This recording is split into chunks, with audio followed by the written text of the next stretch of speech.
Praise the lord. దేవునికి మహిమ కలుగును గాక. మహోన్నతుడైన దేవుడు, మహాగణుడైన మన ప్రభు అయిన యేసుక్రీస్తు యొక్క అతి శ్రేష్టమైన నామములో మీకు శుభములు పలుకుతున్నాను. ఈరోజు క్రీస్తునందున ప్రతి ఒక్కరికి, యవనస్తులకు, దైవజనులకు, ఆత్మీయులైనటువంటి ప్రతి ఒక్కరు కూడా నేర్చుకోవాల్సిన ఒక ఆత్మీయ పాఠమును మీ ముందుకు తేడానికి ఇష్టపడుతుంటున్నాను. ఈరోజు మనము ఎక్కడికి పరిగెత్తుచున్నాం, దేని కొరకు పరిగెత్తుచున్నాం, ఎందుకు పరిగెత్తుచున్నాం అనే విషయాలు మనం తెలుసుకోబోతున్నాం. దేని కొరకు పరిగెత్తాలి, మన పరుగు దేని కొరకైనదై ఉండాలనేది మనం యొక్క వాక్య భాగంలో నుండి మనం నేర్చుకోబోతుంటున్నాం. మీరు కూడా పరిగెత్తుతున్నారు, కానీ మీ పరుగు దేనికోసమో మీరు చాలాసార్లు ఆలోచించలేకపోతున్నారు. మీ పరుగు ఎలా ఉందో ఆలోచించలేకపోతున్నారు. మీరు పరిగెత్తుతున్న పరుగు మరి దేవుని ఏర్పాటును, దేవుని ప్రణాళికను అనుసరించిందా కాదా ఆలోచించలేకపోతున్నారు కదా. దేవుని వాక్యపు వెలుగులో నుండి దేని కొరకు నీ పరుగు అనేటువంటి మాటను మనము ధ్యానం చేద్దాం. నాతో కూడా దేవుని వాక్యములోనికి రండి. దేవుని వాక్యాన్ని మనం తెలుసుకుందాం. రాజులు 2వ గ్రంథం 5వ అధ్యాయం మరి 20వ వచనము నుండి 27 వచనాల వరకు చాలా అద్భుతమైన విషయాలు అక్కడ పొందుపరచబడ్డాయి. అక్కడ గేహాజీని కూర్చిన ఒక సందర్భాన్ని మనం చూస్తా. నేను 20, 21, 2 వచనాలు చదువుతాను, జాగ్రత్తగా వినండి. అంతటా దైవజనుడైన ఎలీషాకు సేవకుడు గేహాజీ సిరియనుడైన ఈ నయమాను తీసుకొని వచ్చిన వాటిని అంగీకరించుటకు నా యజమానునికి మనస్సు లేకపోయాను. కానీ యెహోవా జీవముతోడు నేను పరిగెత్తుకొని పోయి అతన్ని కలుసుకొని అతని యొద్ద ఏదైనాను తీసుకొందుననుకొని నయమానును కలుసుకొనుటకై పోవుచుండగా నయమాను తన వెనుక నుండి పరుగున వచ్చుచున్న వానిని చూచి తన రథం మీద నుండి దిగి వాన్ని ఎదుర్కొని క్షేమమా అని అడిగెను. అతడు క్షేమమే అని చెప్పి అనే మాటలు అక్కడ మనం చూస్తుంటున్నాం. గేహాజీ అంటున్నాడు, యెహోవా జీవముతోడు నేను పరిగెత్తుకొని పోయి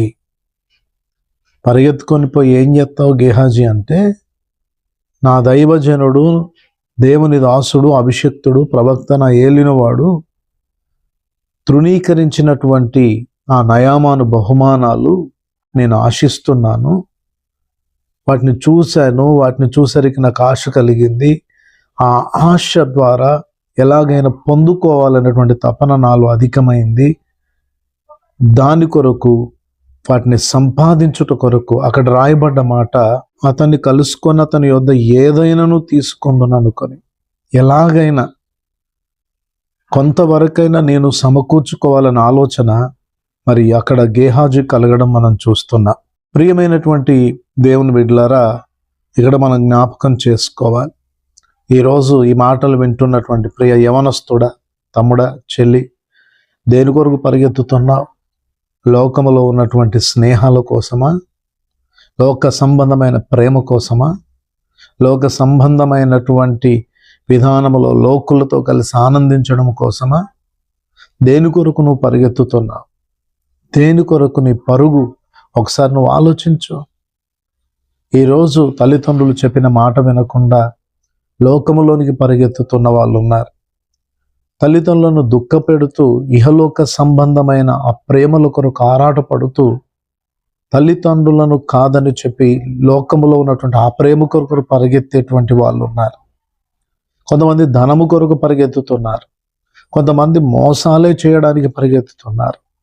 కొంతమంది అక్రమముగా సంపాదించడానికి పరిగెత్తుతున్నారు. కొంతమంది తమకు ఎంతో సమృద్ధి కలుగున్నా ఇంకేదో సంపాదించాలని పరిగెత్తుతున్నారు.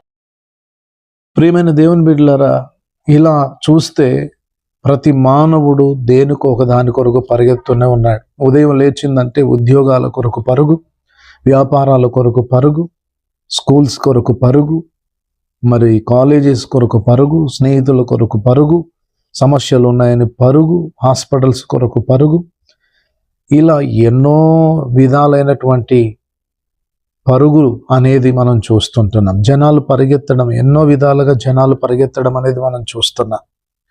ఇక్కడ గేహాజీ అభిషక్తుడైన ఎలీషా తృణీకరించిన బహుమానాల కొరకు పరిగెత్తుతున్నాడు.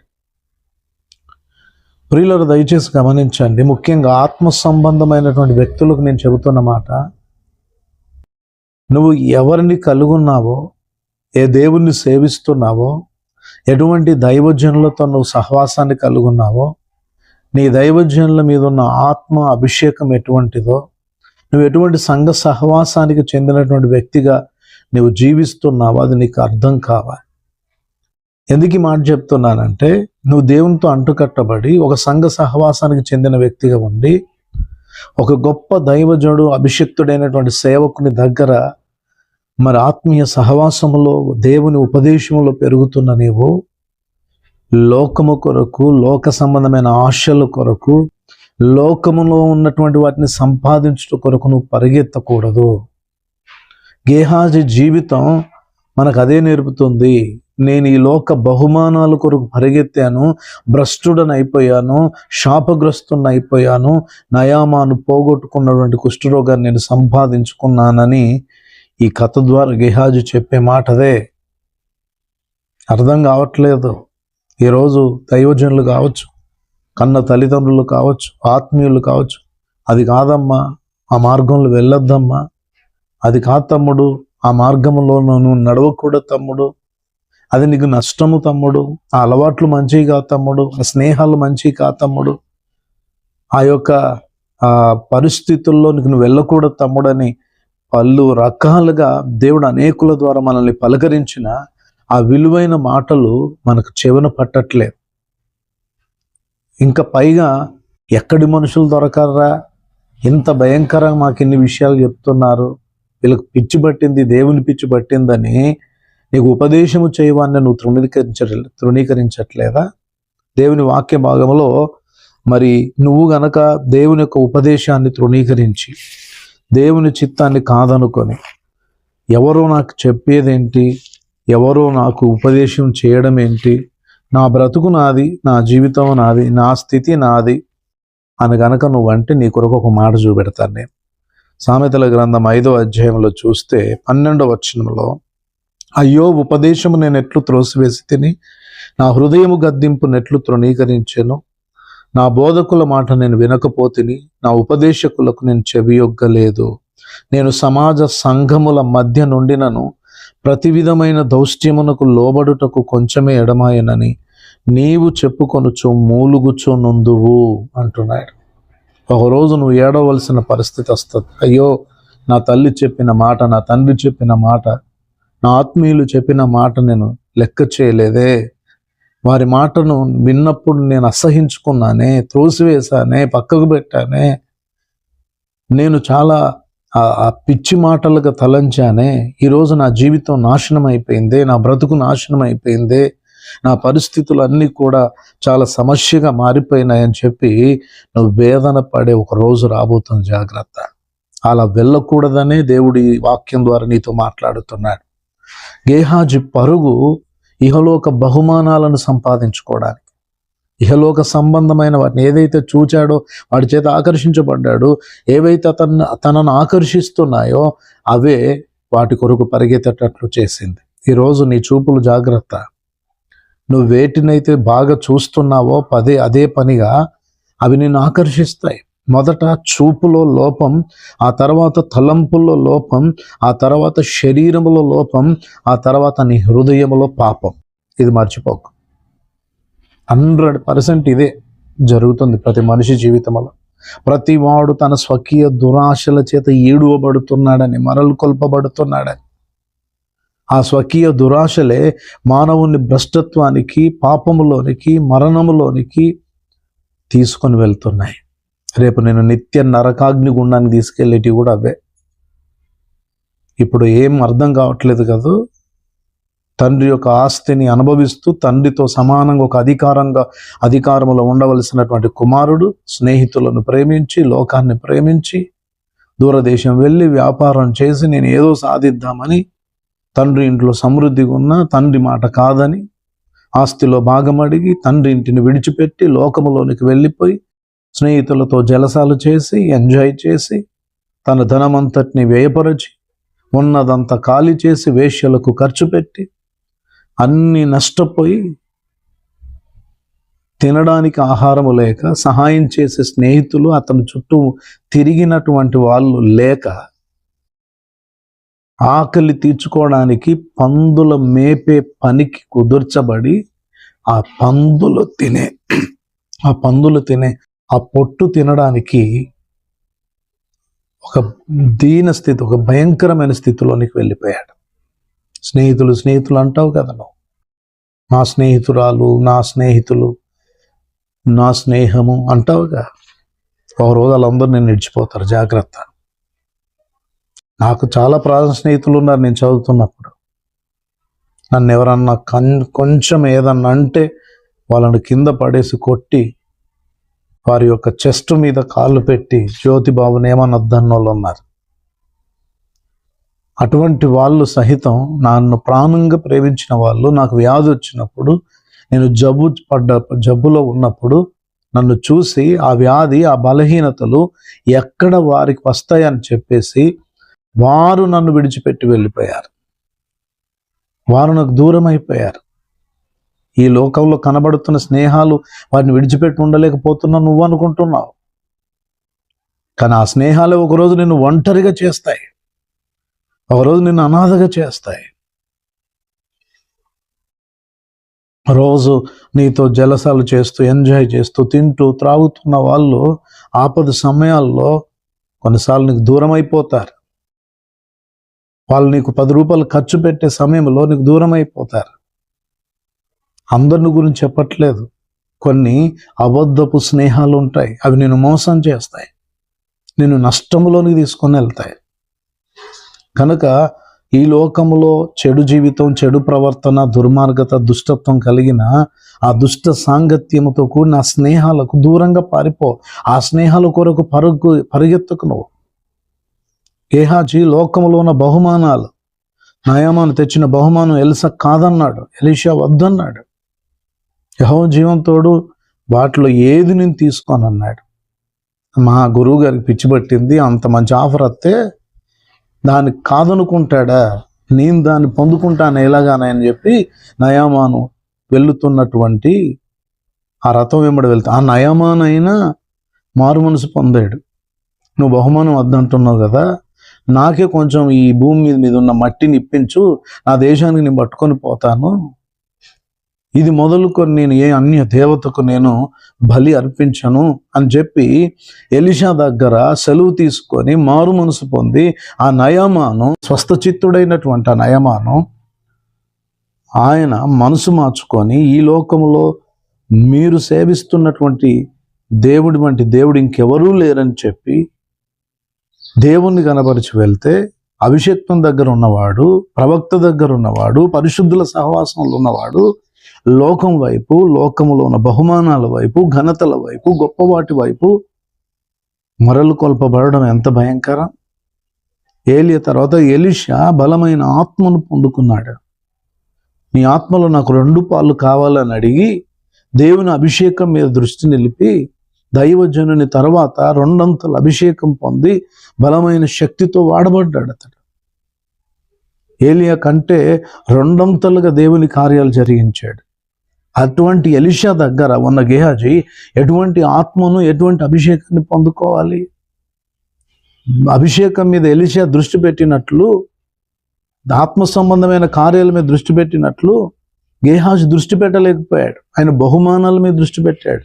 ఈరోజు దైవజనులను వెంబడిస్తున్న వారు ఎవరైనా సరే, పరిశుద్ధ సేవకులను వెంబడిస్తున్న వాళ్ళు ఎవరైనా సరే, మా సేవకుడు గొప్పగా వాడబడుతున్నాడండి, గొప్ప దైవజనుల దగ్గర ఉన్నామండి, గొప్ప సేవకుడు అండి మా సేవకుడు, మా మినిస్టర్ అంటే ఏందండి అని డంబాలు మాట్లాడడం కాదు.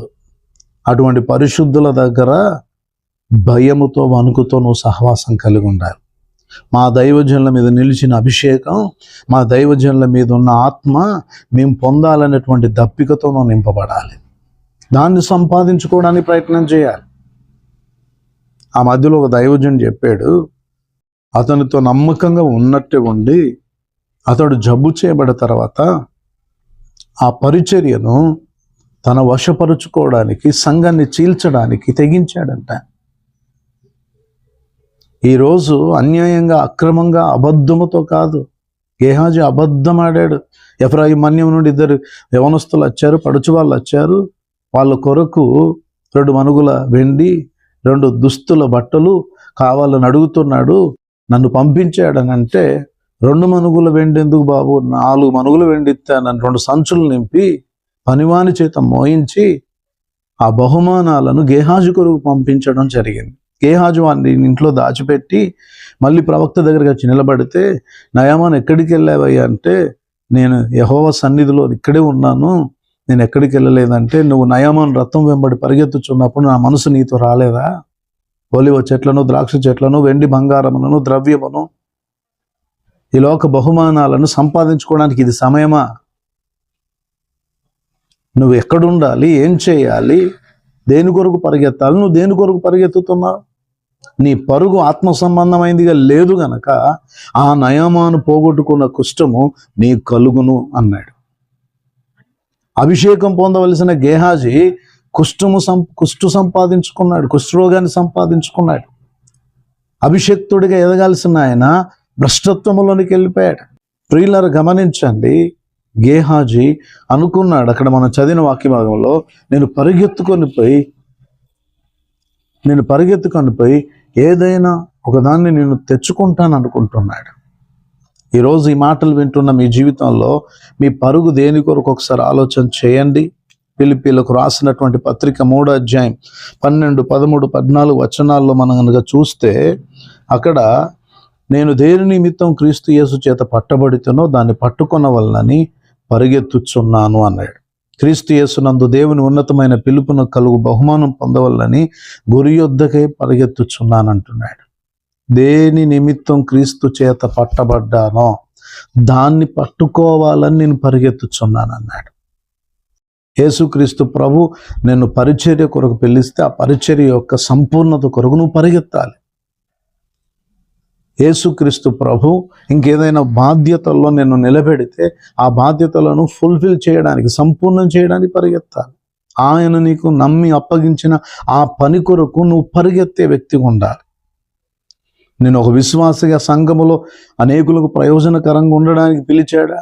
బైబిల్ రాయబడ్డది, ప్రతివాడు తాను ఏ స్థితిలో పిలువబడినో ఆ స్థితిలో దేవునితో సహవాసము కలిగి ఉండవలెను. మరి ఈరోజు నువ్వు ఆ స్థితిలో దేవునితో సహవాసాన్ని కలిగి ఉంటున్నావా?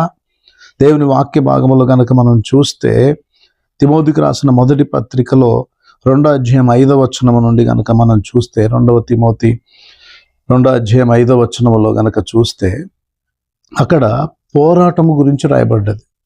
సైనికుడైనటువంటి వాడు, జట్టి అయినటువంటి వాడు నియమ ప్రకారం పోరాడుకుంటే వానికి కిరీటం దొరకదని. అలాగే మనం పరిగెత్తుతున్న ఈ ఆత్మ సంబంధమైన ఈ పరుగు పందెములో ఒక పద్ధతి ప్రకారం, ఒక నియమ ప్రకారం మనం పరిగెత్తకపోతే బహుమానం మనం పొందలేం దేవుని యొద్దట. అందుకే హెబ్రీలకు రాసిన పత్రిక 12వ అధ్యాయం 1-2 వచనాలు నేను చదివి వినిపిస్తాను. బైబిల్ ఉంటే తెరిచి చూడండి. ఎంత అద్భుతమైనటువంటి హెచ్చరిక భాగాన్ని దేవుడు మన కొరకు ఇచ్చాడు.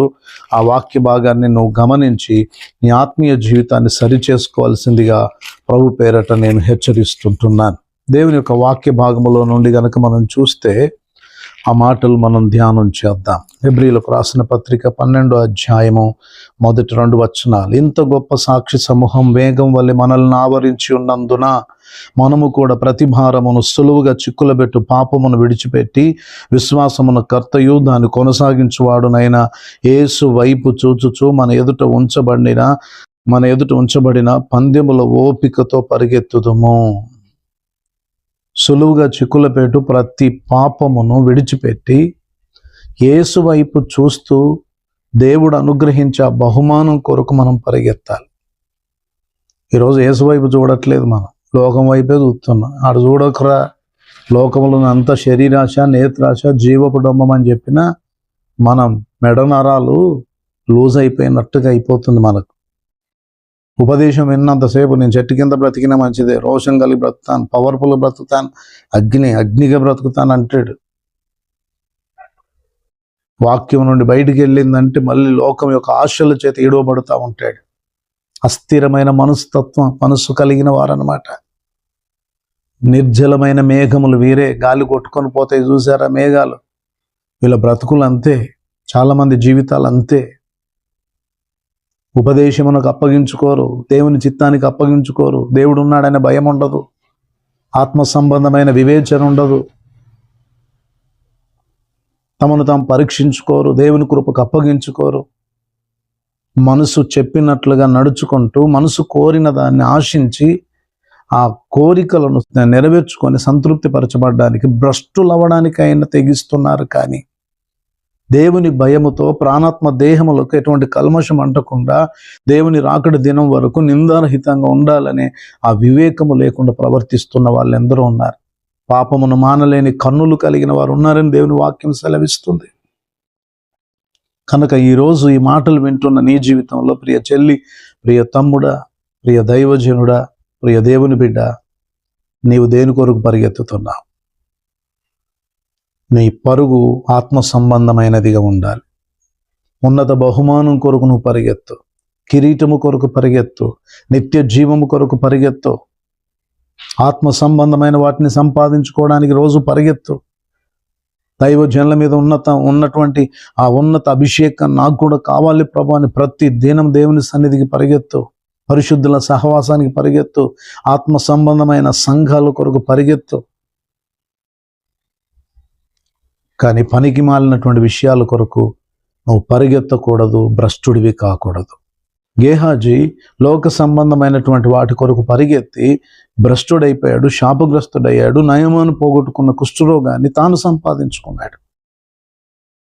ఈరోజు నీవు కూడా దేవుని ఏర్పాట్లో, దేవుని సంకల్పంలో ఒక ఉన్నతమైన అభిషక్తుడిగా, దేవుని ప్రజగా, పరిశుద్ధ జనంగా ఉండాలని దేవుడు ఒక నిర్ణయం చేసి పెడితే నువ్వు దేని కొరకు బ్రతుకుతున్నావు, దేని కొరకు పరిగెత్తుతున్నావు, దేని కొరకు ఈ లోకంలో నువ్వు జీవించడానికి ఇష్టపడుతున్నావు? జీవించు వారిక మీదట తమ కొరకు కాక తమ కొరకు మృతి పొంది తిరిగి లేచిన క్రీస్తు కొరకే జీవించాలని దేవుని వాక్యం సెలవిస్తుంది. ఆ తీర్మానం నువ్వు కలిగి ఉండగలిగితే ప్రభు కొరకే జీవిస్తాను, చనిపోయినను బ్రతికినను మనం ప్రభు వారం అని ప్రభు సెలవిస్తున్నాడు. మనం ఆయన వారంగా ఉండాలని, ఆయనతో ఉండాలని ఆయన మనల్ని పిలుచుకున్నాడు. తనకిష్టమైన వారిని తనతో ఉండునట్లు పిలుచుకున్నాడని రాయబడ్డది. లోకములో గొప్పవారు, ధనవంతులు, నీకంటే అందచందం కలిగిన వారు, జ్ఞానవంతులు ఉండగా దేవుడు నిన్ను ఎందుకు ఎన్నుకున్నాడంటే నువ్వు ఆయనతో ఉండాలని. కానీ నువ్వు ఈరోజు ఆయనతో ఉండగలుగుతున్నావా? రాజకీయ నాయకులు ఆఫర్లు ప్రకటించిందంటే పరిగెత్తుతున్నా, ఇంకెవరో ఆఫర్స్, బహుమానాలు, అక్కడ భోజనం పెడుతున్నారంట, కానుకిస్తున్నారంట, లేకపోతే ఇంకేదో చేస్తున్నారంట, గిఫ్ట్లు ఇస్తున్నారంట, ప్రతిదానికి పరిగెత్తడమే. ఇంకా కొంతమంది అయితే ఎక్కడెక్కడ ఏమేమి కూటాలు ఉన్నాయి, ఇంకా ఏమేమి ఆఫర్లు ఉన్నాయి తెలుసుకొని మరి అదే పని. నేను ఆ మధ్యలో విన్నాను, ఈరోజు ఈ మీటింగ్ వచ్చిందంటే మళ్ళీ రేపు ఎక్కడ మీటింగ్ అంటాడంట, ఒక పూట భోజనం కోసం. అట్లాంటి భ్రష్ట జీవితం వద్దండి, పనికిమాలిన జీవితాలు వద్దండి. అట్లాంటి వాళ్ళు దేవుని రాజ్యాన్ని సంపాదించుకోలేరు. క్షయమైన దాని కొరకు ప్రాకులాడుతున్నారు కానీ అక్షయమైన దాని కొరకు ప్రాకులాడట్లేదు.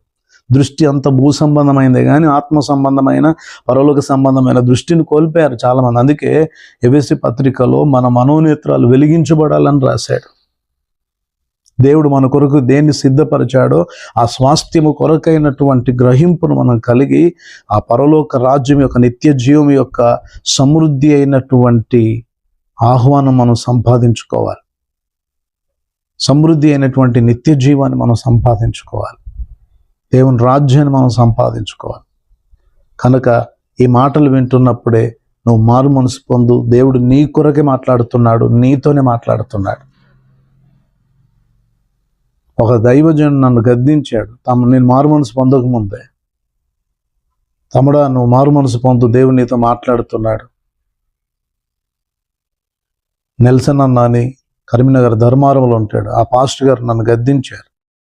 తమ్ముడా, దేవుని ఏర్పాట్లు ఉన్నావు, దేవుని ప్రవక్త వాడుకుంటాడంటే నేను పట్టించుకోలే. రెండోసారి మీటింగ్లో కలిసి దేవుడు చెప్పిన నువ్వు లోబడతలేవంట తమ్ముడా, దేవుడు నిన్ను గద్దించమంటున్నాడు, కొడితే నీ పళ్ళు రాలుతాయి, నేను పేపర్ మీద రాసిస్తాను, నువ్వు దేవునికి లోబడాలి తమ్ముడా అన్నాడు.